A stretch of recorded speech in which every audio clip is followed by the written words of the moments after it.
अहम ख़बर अवां सां शेयर कंदासीं। कंदकोट, सखर ऐं खैरपुर में तेज़ बरसात खां पोइ गोॾे जेॾो पाणी बीठल आहे, जंहिं सबबि कार वहिंवार मुतासिर थियो आहे। कंदकोट में तेज़ बरसात सबबि रोड रस्ता पाणी हेठि अची विया आहिनि, जंहिं त बरसाती पाणी डीसी हाउस में दाख़िल थी वियो आहे। म्यूनिसिपल अमलो अघूर निंड सुतल आहे। खैरपुर शहर समेत ज़िले जे मुख़्तलिफ़ शहरनि में बरसात सबबि खजीअ जे फसलुनि खे नुक़सान थियो आहे, जॾहिं त मैदाननि ते पियल खारकूं ऐं छुहारा लुढ़ी विया। सखर शहर समेत भरपासे जे इलाइक़नि में तेज़ बरसात थी आहे, जॾहिं त मुख़्तलिफ़ हंधनि ते पाणी बीठल आहे। बरसात खां पोइ बिजली बि बंदि थी वई आहे। अहम ख़बर अवां सां शेयर कयूं पिया। कंदकोट, सखर ऐं खैरपुर में तेज़ बरसात खां पोइ गोॾे जेॾो पाणी बीठल आहे, जंहिं सबबि कार वहिंवार मुतासिर थियो आहे।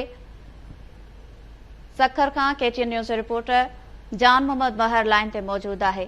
जी जान मोहम्मद, छा सूरत हाल आहे?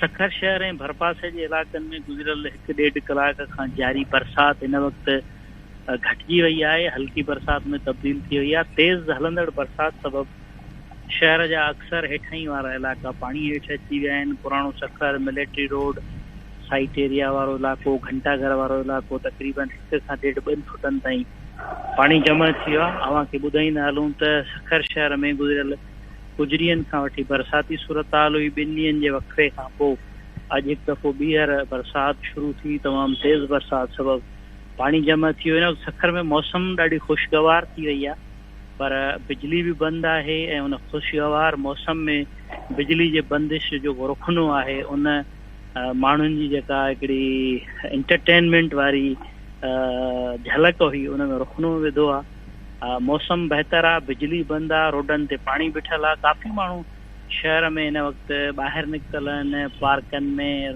रोडनि रस्तनि ते, बैराज ते, दरिया किनारे माण्हू लुत्फ़अंदोज़ थी रहिया आहिनि। जी ठीकु आहे, वरी महिरबानी। नाज़िन सखर खां जान मोहम्मद महर तफ़सील ॾिना आहिनि। अवां खे ॿुधायूं पिया, कंदकोट, सखर ऐं खैरपुर में तेज़ बरसात खां पोइ गोॾे जेॾो पाणी बीठल आहे, जंहिं सबबि कार वहिंवार मुतासिर थियो आहे। कंदकोट में तेज़ बरसात सबबि रोड रस्ता पाणी हेठि अची विया आहिनि। बरसाती पाणी डीसी हाउस में दाख़िल थी वियो आहे। म्यूनिसिपल अमलो अघूर निंड सुतल आहे।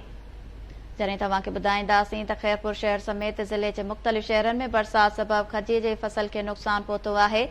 मैदाननि ते पियल खारकूं ऐं छुहारा लुढ़ी विया आहिनि। कंदकोट जी सूरत हाल मालूम कंदासीं। लाइन ते मौजूद आहे रशीद सुमरो। जी रशीद, छा तफ़सील आहिनि? अॼु बिल्कुलु गुज़िरियल 3 घंटनि खां मुसलसल बारिश जो सिलसिलो जेको आहे जारी आहे। बारिश जो पाणी डीसी हाउस में बि जेको आहे दाख़िल थियणु शुरू थी वियो आहे। जॾहिं त डीसी रोड, घंटाघर, टावर चौक, ईदगाह महला, मदरसा महला समेत ॿिया केतिरा ई जेके महला आहिनि, उन्हनि में पाणी तालाब जा मंज़र पेश करे रहियो आहे।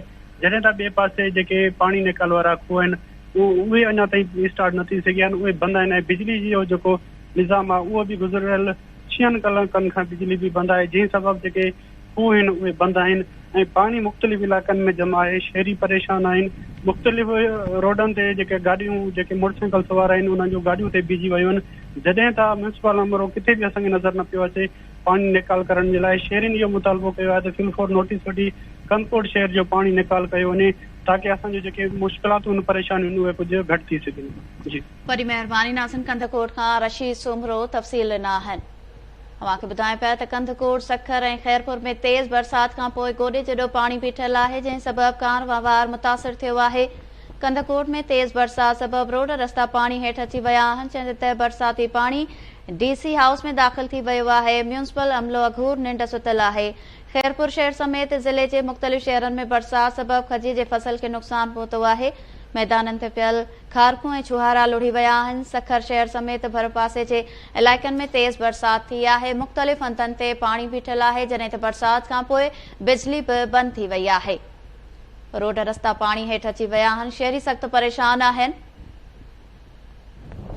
कंदकोट, सखर ऐं खैरपुर में तेज़ बरसात खां पोइ गोॾे जेॾो पाणी बीठल आहे, जंहिं सबबि कार वहिंवार सख़्तु मुतासिर थियो आहे।